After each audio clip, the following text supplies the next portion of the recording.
I watched all the Config London 2025 talks so that you don't have to. Here are the highlights. RGB, HSL, HSB and Hex are just different ways of arranging the sRGB color space.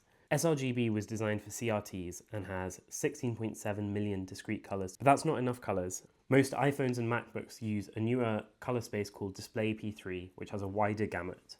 So Tailwind picked some new colors from Hollick, which has this insane shape in order to be perceptually uniform, where changing the hue keeps the brightness constant, which is future-proof because Hollick maps to the whole gamut of the visible color space, so in the future it can be updated to support new displays. Tailwind built a palette tool to refine this, and Dan recommends building your own tools. Timothy was really into mechanical keyboards for a while and asked himself the question, what if I design my own?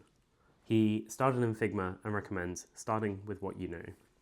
Chrstine pointed out that there's lots of gorgeous iOS apps, but the best cross-platform apps in 2025 always look the same. This didn't used to be the case. Previously, apps were designed with separate design languages for their respective platforms, but since the rise of React Native and design systems, apps have been built using building blocks. She advocates returning to designing apps for their specific platform. And designing natively doesn't have to mean looking like the settings app. You can still keep your brand. This actually helps with creativity because creativity thrives under constraints. We're in an era of late-stage UX, a post-nudge era where people can spot dirty tricks.